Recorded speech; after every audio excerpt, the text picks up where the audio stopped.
Senator Moran. Chairwoman, thank you, and thank you, Ranking Member, Mr. Vice Chairman. I'm pleased to be back and sitting here at the dais at the EPA committee.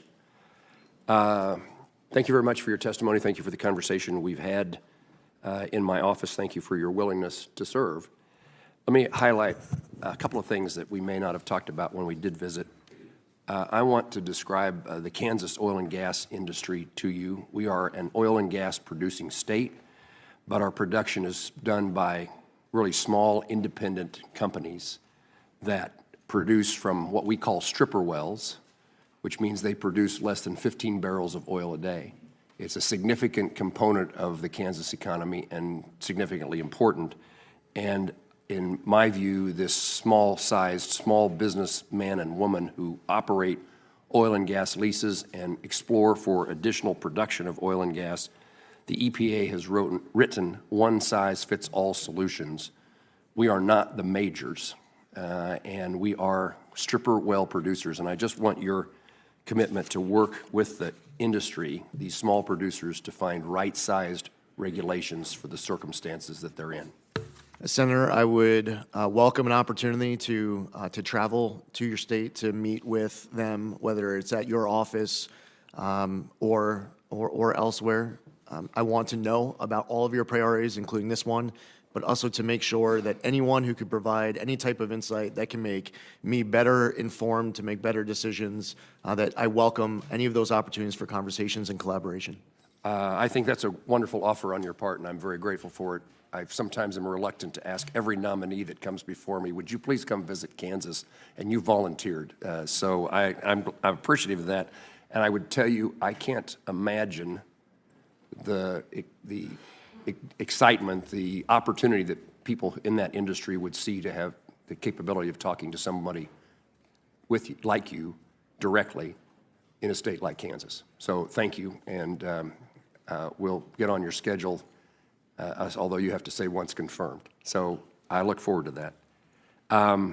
In a different vein of energy production, I've created with my colleague Senator Bozeman and others a Sustainable Aviation Fuel Caucus.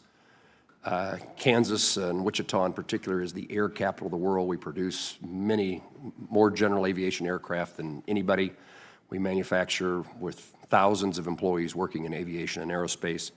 And I want to bring together the opportunity to bring the agricultural aspects of Kansas together with the aviation aspects and pursue the development of SAF, Sustainable Aviation Fuel. I wanted to know, I guess the question would be, we need your help in pursuing opportunities to develop the technology and any regulations that would follow that. And I suppose if you're coming to Kansas, we ought to introduce you to the people who are in the process of developing a new industry as the airline industry shifts itself from fossil fuels to, let me say that differently, from the fuels it uses today to sustainable aviation fuel produced by agricultural byproducts. Senator, I look forward to that conversation as well. Okay. The state revolving funds, I don't know whether anybody's asked this question before, but it'd be a mistake for me. That clean water and drinking water state revolving funds are hugely important. I represent a lot of communities in which they are placed under significant requirements by the federal government, but they don't have the ratepayers. They don't have the number of users of water. It stands out to me, the small town in my home county, a town of about 80 people, have a regulation that they couldn't raise the rates on their water users sufficiently enough to pay for the regulations. And so the Clean Water and Drinking State Revolving Fund is hugely important to help small communities meet the needs.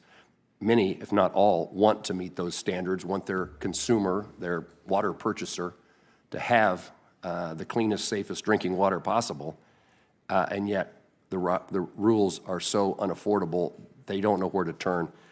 I'll work with you, and I just want to make sure that you would commit to continuing to support a robust funding. Yes, Senator. Ultimately, the funding level will be set by Congress. It will be my responsibility to ensure that I'm doing my part to fulfill congressional intent and being good steward of tax dollars so that I can report back to you on all sources of funding coming through the EPA. This specifically, I've heard from other colleagues of yours on this dais as a top priority of theirs, and therefore it will be a top priority of mine too. I thank you for that. I would also add that you should need to be a voice within the administration as the budget is prepared and OMB makes decisions in support for the fund as well. It's certainly true that presidential budgets are not irrelevant, and it's useful if we start with a robust number that is beneficial to the country. Last question I'll ask is, I'm interested in what our country's doing. I'm involved in the national security aspects of my time in the Senate involves those things. Is there any role for EPA to play in the critical minerals world? Yes, Senator. President Trump has expressed a desire of having an energy council. He wants there to be collaboration between different agencies of different levels of jurisdiction. That involves everything from permitting reform, which is one topic actually that I heard Senator Whitehouse reference earlier in his opening remarks.